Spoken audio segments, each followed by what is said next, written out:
Bienvenue dans Smart Bourse, votre émission quotidienne pour rester à l'écoute des marchés sur Bismart chaque jour, du lundi au vendredi à 17h si vous nous suivez en direct pour la grande édition, et le lundi en supplément pendant une demi-heure à partir de 13h30, là aussi en direct et à retrouver bien sûr en replay sur bismart.fr ou en podcast sur l'ensemble de vos plateformes. Le rendez-vous du lundi, c'est tout d'abord le plan de trading avec les équipes d'IG et Alexandre Baradez qui sera avec nous au plateau dans un instant, avec un environnement de marché qui continue de se tendre au lendemain de l'échéance mensuelle qui se déroulait vendredi avec l'expiration de différents contrats futurs et produits dérivés sur indice. On reste dans des marchés actions sous pression, on le voit encore aujourd'hui avec un CAC 40 qui a franchi à la baisse le niveau des 6800 points, et sur les autres marchés, là aussi les points de tension ne font que s'exacerber encore un peu plus avec des tendances qui restent implacables quand on regarde le marché obligataire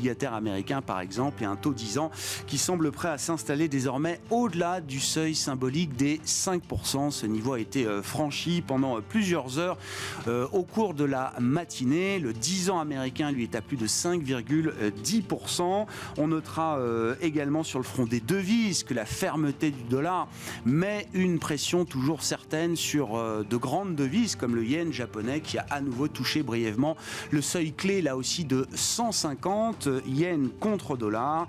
Et puis sur les matières premières, le pétrole reste évidemment sous surveillance avec des niveaux qui tiennent. Le marché pétrolier se stabilise aujourd'hui. On est un petit peu en dessous des 92 $ par exemple pour le baril de Brent, le pétrole de la mer du Nord. Voilà pour la situation de marché au démarrage d'une semaine qui sera très chargée en informations macroéconomiques. Nous en parlerons dans quelques minutes avec les équipes de Pictet Wealth Management. C'est l'économiste Nadia Garbi qui sera avec nous pour évoquer notamment la réunion de la Banque centrale européenne ce jeudi avec un statu quo qui semble s'imposer chez la plupart des observateurs. Il sera peut-être confirmé ce jeudi par le Conseil des gouverneurs de la Banque centrale européenne. Et puis également une publication qui sera très suivie, à savoir la première estimation de croissance du PIB américain pour le troisième trimestre, dont on sait déjà que ce sera un chiffre de croissance relativement bon, voire excellent. La question étant, que se passe-t-il au-delà de ce troisième trimestre américain qui aura été encore particulièrement surprenant en termes de dynamique. Discussion à suivre donc sur le plan macro dans un instant, et puis une semaine qui sera marquée par un déluge de résultats, déluge qui va durer pendant les 2 prochaines semaines même précisément. On aura près de la moitié du CAC 40 qui publiera ses chiffres d'affaires ou ses résultats cette semaine, et puis on attaquera également la séquence GAFAM avec la totalité des GAFAM hors Apple qui publiera son résultat trimestriel la semaine prochaine. Votre programme avec IG. IG, bien plus que du trading. Une équipe d'experts à vos côtés.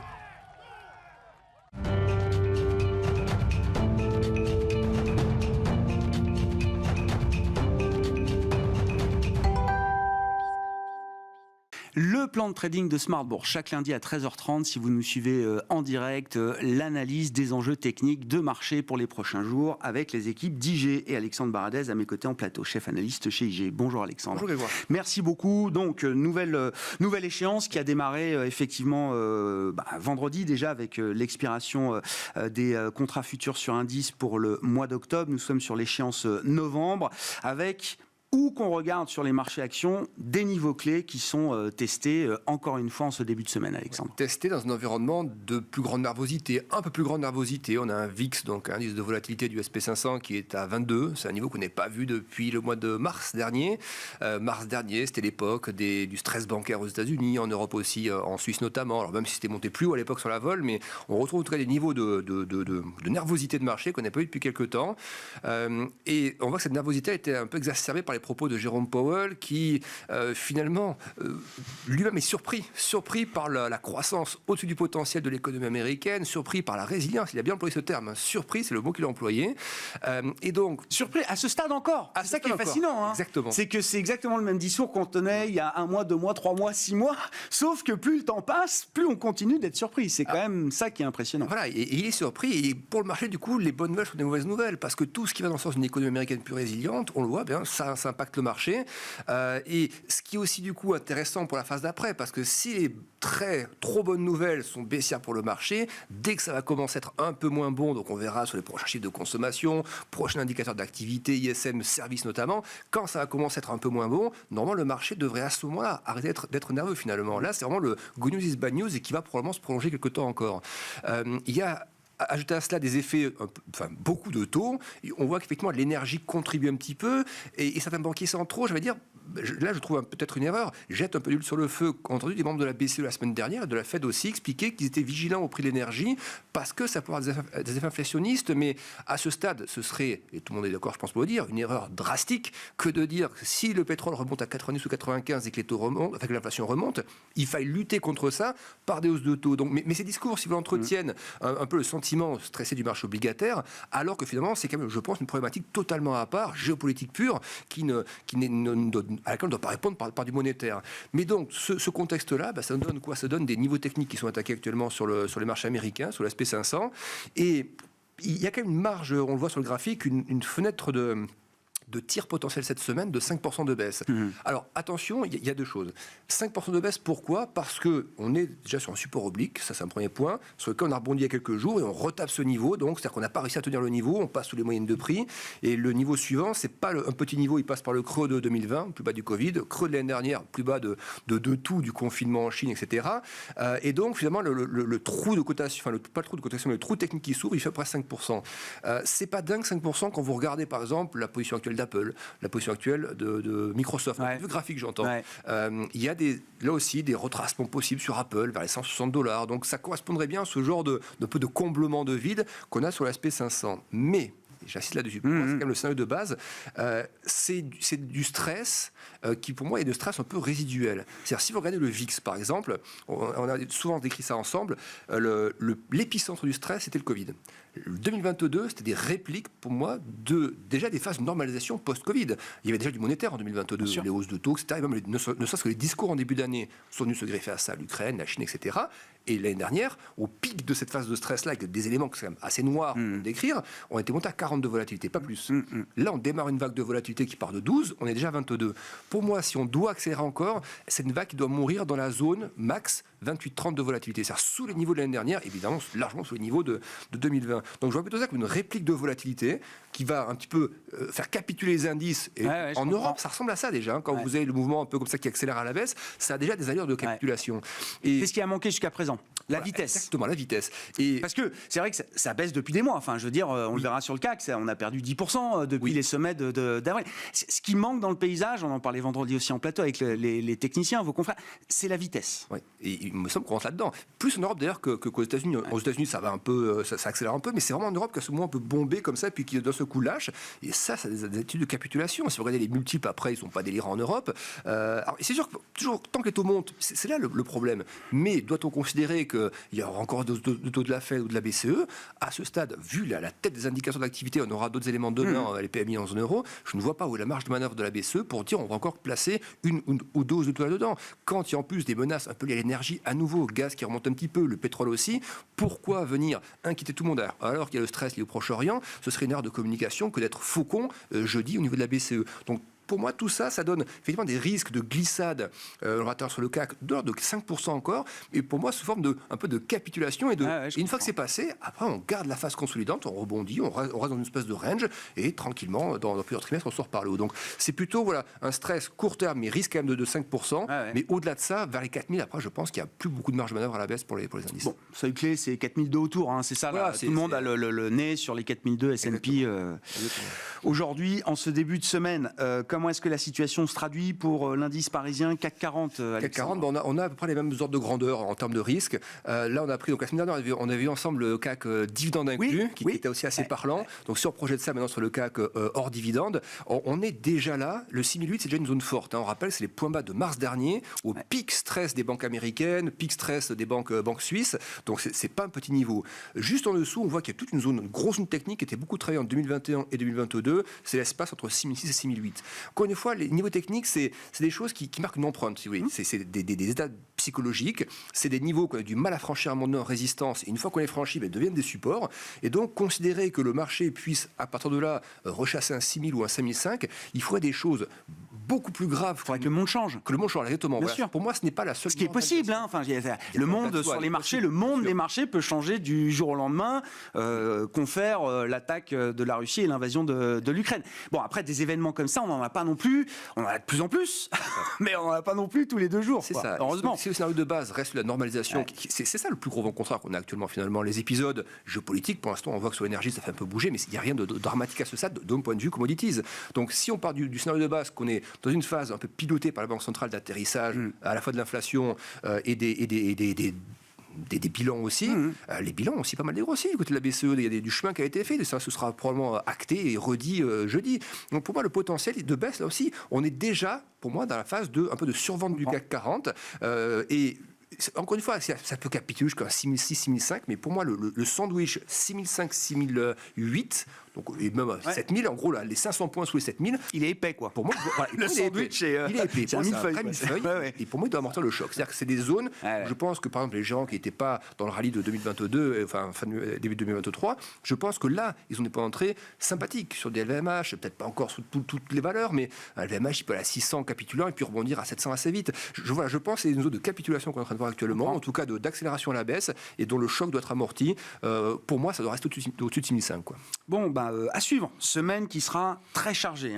Déluge de publications d'entreprises, à commencer par les plus importantes autour des GAFAM américains, une vingtaine de sociétés du CAC, et puis la BCE bien sûr, la croissance américaine pour le 3e trimestre, et la semaine prochaine, on continue les banques centrales, évidemment, avec la Réserve fédérale américaine. Vous vouliez nous montrer un indice spécifique au sein des marchés européens, c'est l'indice du secteur de l'immobilier. On parle bien de l'immobilier coté. Exactement. Voilà, il y a quand même plusieurs manières d'investir dans l'immobilier. Là, ce sont les foncières cotées en bourse. On voit de manière assez immédiate qu'on est au plus bas, du plus bas, du plus bas. Et c'est une sale période. En gros, en 2 ans, on a lâché 50%. C'est ça qu'il faut voir. C'est quand même assez colossal. Et comme d'habitude, les marchés financiers sont très souvent en avance sur la réalité d'ailleurs fondamentale, d'où du coup l'intérêt aussi de se dire, si on approche du cycle de fin de hausse de taux et voir qu'on y est déjà, je pense qu'on y est, où est le potentiel de baisse résiduel pour un secteur qui a déjà perdu 50% en bourse, où on attend des signaux de stabilisation sur l'activité en Europe aussi. On va voir les PMI demain, ça va être une partie importante. Pour moi, si vous voulez, on est sur un bas de zone actuellement à 100 points sur le stock 600 real estate. C'est un niveau évidemment qui donne pas très envie d'acheter parce que bas de range de comme ça d'une année. Ça fait un peu couteau qui tombe, quoi. Un peu couteau qui tombe. L'idée, c'est de dire, effectivement, si on n'achète pas un couteau qui tombe, par contre, si on voit que le support, si on passe un peu en dessous, ça capitule et que ça rebondit, sur une zone déjà remontée à 115, 117, là, par contre, je pense qu'il y a quelque chose de formidable à jouer parce que vous partez vraiment sur une phase très bottom. Après, c'est un indice qui va forcément s'améliorer dès que les banques centrales vont commencer à changer un peu de discours, avant même les baisses de taux qui viendront plus tard. Tout signal un peu moins bon d'inflation, il y en aura d'autres, d'indice d'activité toujours un peu faible ou autre, ça va impacter directement ces valeurs-là. Même si l'actualité propre au secteur ne va pas être bonne, encore une fois, le marché est toujours un coup d'avance. Donc, dès que ça va commencer du côté des banques centrales, à être un peu moins faucon, et on y est déjà un peu arrivé, la BCE, la dernière fois, Christine Lagarde, la dernière réunion, c'était un peu moins faucon déjà. Vice-président de la Fed, il y a une dizaine de jours, c'était un peu moins faucon quand même. Donc voilà, typiquement, j'ai un indice je pense qu'il ne faut pas survendre, largement trop tard pour vendre, évidemment. Mais par contre, acheter trop tôt, on ne sait jamais, il peut y avoir des accidents, mais un retour à 115, je pense là, il y aura une vraie belle porte d'entrée et moyen terme en plus pour ce genre d'indice. Pour des investisseurs qui ont du cash. Et il y en a encore dans les portefeuilles du cash. On a vu, on est autour de 5% de cash dans les portefeuilles selon l'enquête mensuelle de Bank of America réalisée auprès des grands gestionnaires d'actifs mondiaux. Merci beaucoup Alexandre. Merci pour ce plan de trading hebdomadaire.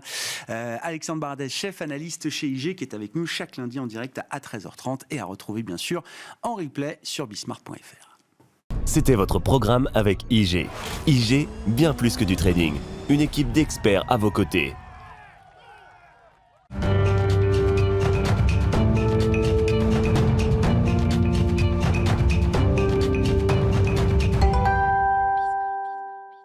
Une semaine économique qui sera chargée avec le retour des réunions de Banque centrale, à commencer par la décision attendue de la BCE ce jeudi. Pour la Réserve fédérale américaine, ce sera la semaine prochaine. Nadia Garbier est avec nous en visioconférence depuis Genève, économiste chez Pictet Wealth Management. Bonjour et bienvenue Nadia.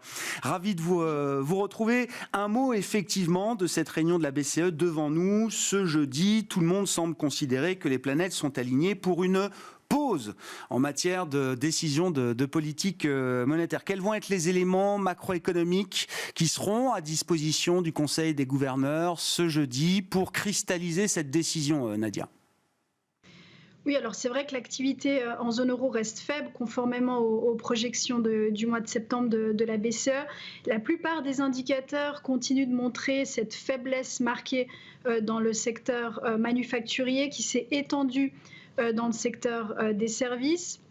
Au niveau de l'inflation, on a eu quelques données encourageantes, mais on reste tout de même à des niveaux très élevés. Et je dirais que la BCE disposera de deux données assez importantes avant sa réunion. Publiée demain, on aura l'enquête PMI qui nous donnera une première idée de l'activité au 4e trimestre et l'enquête sur les prêts bancaires qui donnera un aperçu sur la transmission de politique monétaire. On évoquait avec Alexandre Baradez, quand on regarde le niveau de l'euro-dollar, quand on regarde le niveau des cours du pétrole aujourd'hui, un euro assez faible, un dollar assez élevé, on sait que pour l'inflation en zone euro, c'est un cocktail qui est assez mauvais, Nadia. Est-ce que cette situation sur le front des matières premières et sur le front du change, est-ce que c'est quelque chose qui peut faire trembler à nouveau la Banque centrale européenne ? Oui, alors c'est vrai que le consensus, c'est un statu quo donc jeudi, mais Lagarde devrait tout de même garder la porte ouverte à plus de hausses de taux dans les prochains meetings. Au fond, garder cette optionnalité, c'est la meilleure stratégie actuellement dans un contexte très incertain. On a la montée de ces prix du pétrole. C'est plus l'effet indirect et les effets de second tour que craint la BCE, plus que l'effet direct. Donc je dirais que la BCE devrait réitérer que maintenir les taux suffisamment longtemps à un niveau restrictif reste la meilleure stratégie pour que l'inflation revienne à sa cible et garder cette optionnalité, potentiellement une hausse de taux, voire deux, dans les prochains meetings, même si les données les données récentes diminuent la probabilité d'une hausse. Mais vraiment garder cette optionnalité. Est-ce que la BCE et Christine Lagarde peut alimenter l'idée que ce qu'on voit sur les taux longs aujourd'hui, alors c'est très américain sans doute comme histoire, mais par effet d'aspiration et de mimétisme, on voit également les taux longs européens se tendre assez nettement, autour de 3% pour le 10 ans allemand aujourd'hui, avec également la question que ça peut poser pour les spreads. Je ne sais pas si Nadia nous entend encore. Bon, on va essayer de voir si on peut reconnecter. Ah, Nadia. Oui, Nadia. Non, j'ai juste entendu le mot spread. Oui, bah voilà, c'était la question autour des spreads, Nadia. Non, je disais, comment est-ce que Christine Lagarde va communiquer sur ce qu'on observe sur les parties longues de courbes obligataires ? Je disais, l'histoire est très américaine, avec un taux 10 ans américain à plus de 5% aujourd'hui, mais par effet d'aspiration, on voit bien le 10 ans allemand à 3%, le 10 ans français à quasiment 3,60%, la question des écarts de taux, évidemment, qui revient sur le devant de la scène en zone euro. Est-ce que cette correction du marché obligataire, est-ce que c'est quelque chose que la BCE va saluer d'une certaine manière dans cette idée qu'elle a besoin de lutter encore contre l'inflation, ou est-ce que ça devient un risque pour la stabilité financière et la stabilité de la zone euro ? Oui, alors sur ce point, je pense que la BCE vraiment va éviter, je dirais, de toute fragmentation. Au fond, ce que craint la BCE, plus que cette remontée des taux qui resserre les conditions de crédit, c'est vraiment une fragmentation dans la zone euro. Donc je pense que Lagarde aura à mon avis, des questions sur le sujet. Elle dira vraisemblablement que les réinvestissements du PEPP sont la première option. La BCE a d'autres outils, mais ce contexte actuel, je dirais, favorise plutôt une décision sur le bilan qui, au fond, va être le focus ces prochains mois, plutôt en décembre, voire plus en début d'année prochaine, plus que cette semaine. Donc, toutes les questions liées au bilan, à l'accélération de la réduction du bilan, dans ce contexte de resserrement, devraient plutôt intervenir en décembre, voire même au début de l'année. C'est quoi, selon vous, la philosophie d'une décision sur le bilan pour la Banque Centrale Européenne à ce stade, Nadia ? La BCE a deux options pour réduire son bilan. Soit elle vend les obligations dans l'APP, soit elle arrête les réinvestissements dans le PEPP. Entre les deux options, on favorise plutôt, selon nous, celle du PEPP avec un arrêt des réinvestissements.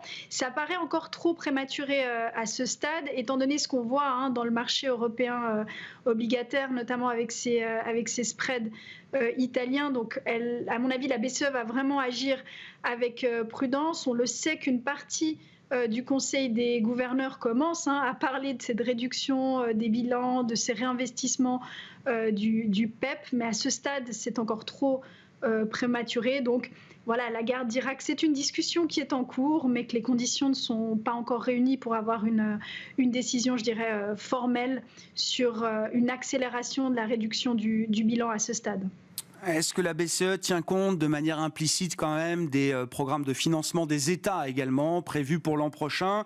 Alors il n'y a pas un appétit délirant pour de la consolidation budgétaire, notamment autour du semi-cœur ou du début de périphérie en zone euro. La France a pas une trajectoire de finances publiques pour l'an prochain qu'on pourrait juger de rigoriste. L'Italie non plus. En revanche, on peut signaler quand même que des pays, alors à la périphérie, Portugal, Espagne, Grèce, continuent de faire des efforts de consolidation budgétaire importants. L'un dans l'autre, parce que la question du financement des États l'an prochain en zone euro est un gros caillou dans la chaussure de la Banque Centrale Européenne. Tout à fait, c'est un élément, à mon avis, qu'elle prend en compte dans son équation. C'est vrai que quand on regarde les plans budgétaires pour 2024, on voit que dans la majorité des cas, la réduction du déficit se fait soit en arrêtant les mesures exceptionnelles liées à la pandémie, soit à celle de la crise énergétique, plus qu'une volonté vraiment de consolidation. Maintenant, je dirais que l'année 2024 sera tout de même une année un peu de transition. Ça fait 3 ans qu'on avait un arrêt des règles fiscales et maintenant, on ne sait pas vraiment quel va être encore le cadre. Il y a beaucoup d'incertitudes sur le fait de est-ce que oui ou non les États membres arriveront à un accord sur les règles fiscales. Donc je dirais que dans ce contexte un peu d'incertitude, la BCE va éviter, je dirais, de mettre de l'huile sur le feu dans le contexte actuel. Si on dit un mot de la partie américaine, Nadia, alors évidemment l'événement du jour, c'est ce monde des taux longs américains à 10 ans à 5%. Qu'est-ce que ça inspire comme commentaire sur le plan économique? Nadia, est-ce que l'économie américaine justifie un monde de taux longs à 5% aujourd'hui? 5%, c'était un peu la moyenne avant pandémie, avant crise financière, pardon. C'est vrai qu'on a deux éléments. On a cette résilience de l'économie US qui surprend, et on a aussi les questions budgétaires de déficit, avec ce déficit américain qui se creuse très, très fortement. Donc dans ce contexte, un 5% peut paraître, je dirais, entre guillemets, raisonnable, Mais c'est vrai que la résilience de l'économie américaine surprend. Bon. Et si on regarde au-delà des chiffres du 3e trimestre, ce sera une des publications attendues cette semaine. Alors tous les indicateurs de nowcasting qui mesurent en temps réel la performance de l'économie américaine nous prédisent que la croissance trimestrielle sera sans doute spectaculaire, si j'ose le mot, Nadia. La question c'est, et ensuite, est-ce que c'est un chiffre un peu one-off ou est-ce que les facteurs de solidité encore de l'économie américaine à ce stade sont des facteurs de résilience qu'on peut encore retrouver devant nous pour quelques mois? Bon, alors, comme vous le savez, ce scénario un peu d'atterrissage en douceur gagne du terrain, et c'est vrai que le consensus a plutôt shifté, je dirais, sur ce scénario. Selon nous, on va avoir, c'est vrai, comme vous le disiez, un T3, enfin un troisième trimestre très fort, ensuite un ralentissement au quatrième trimestre, et on a maintenu ce scénario de récession au premier semestre, donc une récession qu'on attend plutôt modérée aux États-Unis. Mais voilà, les effets de ce resserrement de politique monétaire, de cette hausse des taux réels, devraient tout de même avoir un impact sur l'économie américaine. Vous dites 5% d'autonomie à 10 ans, enfin 2,5% de taux réels, on a des taux mortgage à 8% et plus. Alors effectivement, personne n'emprunte aujourd'hui à 8% sans doute aux États-Unis pour de l'immobilier, mais il y a bien quand même ce chiffre-là aujourd'hui. Ça ne peut pas ne pas avoir d'effet plus que ce qu'on a déjà observé. Non, tout à fait. Je pense vraiment que les effets vont se faire sentir, peut-être avec un délai plus important qu'initialement ce qu'on attend. Mais selon nous, vraiment, on va avoir cet effet du resserrement. On voit déjà quelques petits éléments, mais voilà, le premier semestre, selon nous, va marquer un peu le début de ce fort ralentissement de cette récession aux États-Unis. Contexte-là, Nadia, si on conclut là-dessus, quelle sera la manière que trouvera la Réserve fédérale américaine de réagir à cette situation de dégradation macroéconomique qu'on peut avoir en tête pour le premier semestre 2024 ? Alors c'est une dégradation qui reste tout de même relativement faible ou mineure par rapport au resserrement, mais je pense que la variable clé sera bien sûr l'inflation, mais aussi le marché du travail, et à quel point ce marché du travail restera résilient, je dirais, ou s'affaiblira. Donc selon nous, on aura plutôt une réserve fédérale qui devrait maintenir un statu quo, donc des taux d'intérêt inchangés et un début de baisse de taux, mais vraiment très graduel à partir de juin de l'année prochaine. Merci beaucoup Nadia pour ces éléments d'éclairage macro sur la situation européenne à quelques jours de la décision de la BCE qui sera ce jeudi, et sur la partie américaine, on aura cette semaine la publication de la première estimation de la croissance américaine pour le troisième trimestre, et la semaine prochaine la réunion et la décision de politique monétaire de la Réserve fédérale américaine qui sera rendue le 1er novembre. Nadia Garbi qui était avec nous en visioconférence depuis Genève, économiste chez Pictet Wealth Management. Voilà pour cette demi-heure d'émission. Le supplément du lundi, vous le savez, à partir de 13h30 en direct avec le plan de trading de Smart Bourse, je le rappelle, et Alexandre Baradès chez IG qui nous accompagnait pendant cette demi-heure. On se retrouve bien sûr à 17h pour l'autre édition de Smart Bourse en ce début de semaine en direct.